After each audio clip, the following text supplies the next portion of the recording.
it's Brooke from the Vintage Gardener, New Jersey. Welcome back to my channel. So today is February 13th and I'm going to be showing you guys how to do a bouquet for Valentine's Day using principles of floriography.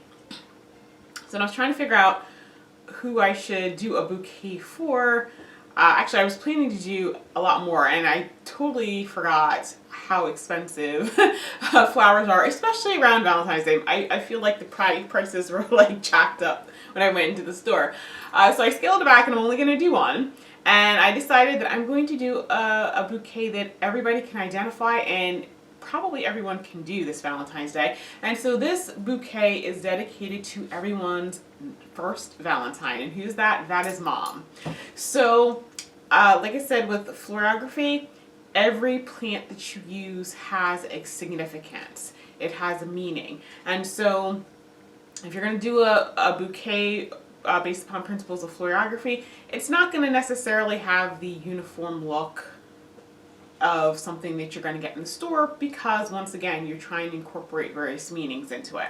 So here is what I am using for my Mother's Day bouquet. It's not Mother's Day. Valentine's Day. But this would be a good bouquet for Mother's Day, and you'll see why. Okay, so the first thing I'm going to be using are willows. These are pussy willows, but willow in general stands for motherhood, so obviously that's a good one. Then I'm using some pink carnations. Now, pink carnations stand for a mother's undying love. And I was not aware of it until I started reading my my recent Language of the Flowers book that pink carnations are actually the symbol for Mother's Day. That's why I'm getting confused on what I'm actually making this for. Okay, and so then I'm using some white carnations. And white carnations stand for pure love, because what pure love is there than what a mother has for her child? And then some other things that are representative of Mom are sunflowers, because sunflowers have multiple meanings, but one thing I really liked is that they three of the meanings are constancy, devotion, and strength. And let's face it, moms are some of the strongest people there that are on earth. And then I have a dark pink rose. Ooh, petals falling off. This dark pink rose stands for thank you. And then I have a peach rose, and peach stands for appreciation and gratitude.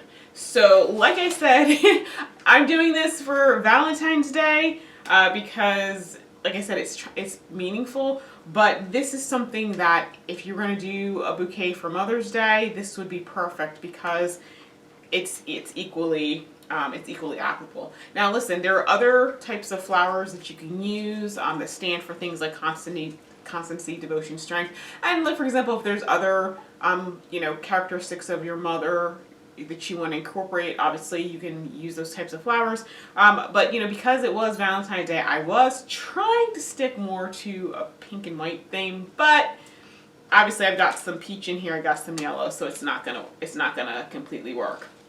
Okay, so guys, with bouquets, I'm going to use this big tall vase. I actually wanted to use one of my vintage vases, and I'm going to get the vase and actually show it to you. Vintage 1950, and it's etched glass, and it's got this gold rim. Yeah, but look at the stem on this thing. It's just with all those flowers, they're not going to fit in here. I don't even know if a fraction of them will fit in there, so I'm going to do it in the big one. But I got this from an antique store, and one day I am going to use it because it's so adorable, and do like a fan shaped arrangement.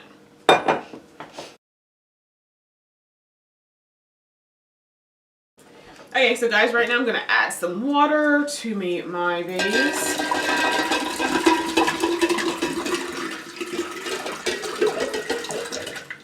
Okay, I think that should be okay. And of course I got some Floral Life. In case you guys are wondering, I got my flowers from a store near me called Wegmans.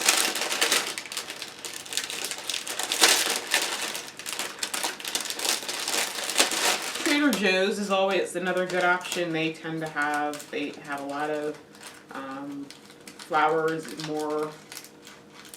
I feel like their stuff is more reasonably priced than Wegmans, though Wegmans does have more selection. So I'm gonna dump this baby in here.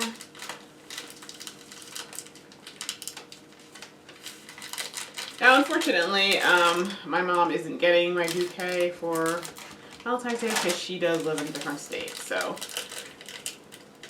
I'll send a picture of it to her. And once this pandemic ends, I feel like it's never going to end. I will, and she's able to come for a visit, I'll just make her one at that point.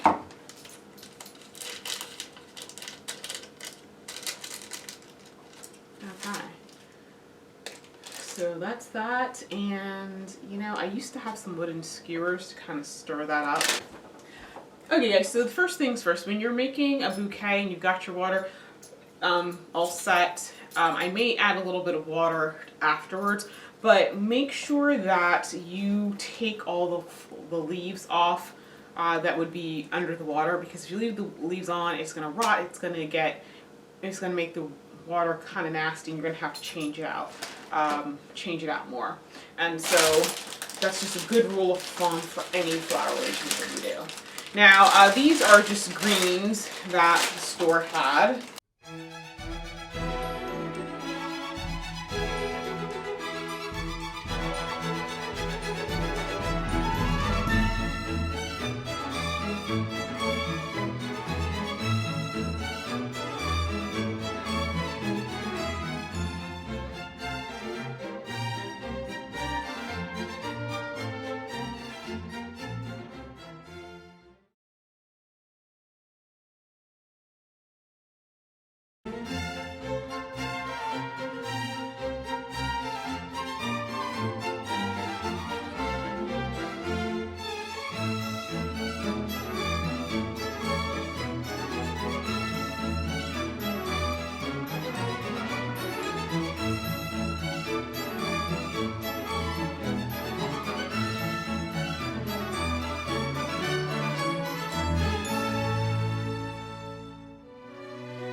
Done.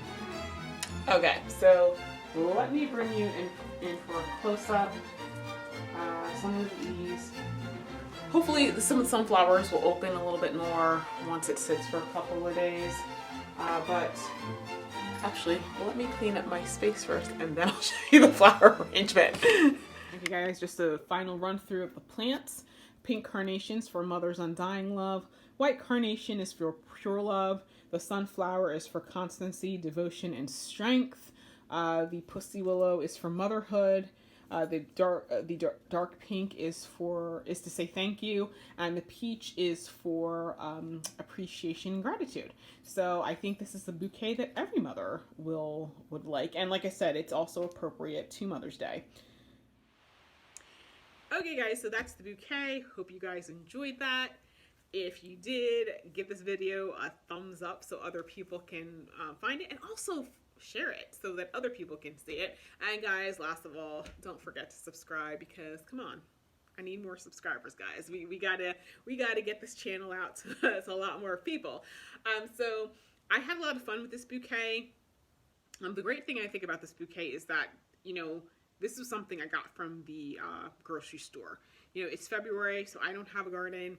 I don't have a conservatory yet. I mean, one of the things I'm strongly considering down the road once I finish the house renovation is actually converting a portion of my carriage house into a conservatory with heat and water and that sort of thing, so that I can grow cutting flowers out of season. But this is something that you can do with flowers from the grocery store. So if you guys have not finalized those Valentine's Day plans, you are still in time. You know, I think the best part of this is that, you know, when you give the bouquet to the person, you're going to explain to them that this is not just flowers, like they have meaning, explain the meaning, and of course, because you're talking about the recipient, you know, it's thoughtful, and people like flowers anyway. But when I think somebody realizes that you took time, because this is a function of time, to pick out flowers that are representative of them and their specific qualities. That's just, come on, it's gonna hit you like right here. Some other tips you might want to consider if you're going to do a hand bouquet. If you put the bow on the left, facing the left, that lets the recipient know that the whatever qualities are in that bouquet is about them. And of course you're going to tell them that, because most people are not familiar with floriography. Whereas if you give a bouquet with the bow on the right, you're telling the recipient that it's representing you and what your thoughts and feelings are. And so, you know, so for example, if there's somebody this Valentine's Day that you know, are interested in getting to know on a better basis, you know, maybe you had been friend and you realize, oh, actually, I think I feel differently for them. Or maybe you've been friend zoned, because we've all been there. And some of us spend a lot more quality in the friend zone than others. And I ain't gonna lie, because that happens to me all the time. And, you know, maybe you want to take yourself out of the friend zone. So you're going to give that person bouquet, maybe highlight some of your good qualities. Also put flowers in there that tell the recipient what you think about them. And, you know, let them know, hey, you know, here's this bouquet. You maybe should put a tag on it for any bouquet, and send them to one of the many online flower dictionaries, and let them know, and they can look it up. And I'll be quite honest, if I got that type of bouquet with the, you know, the bow to the right, I would definitely give that guy a second look, because, you know what, that's just a high level of thoughtfulness and planning, and those are really great characteristics you have in a significant other. So anyway, I hope you guys enjoyed this.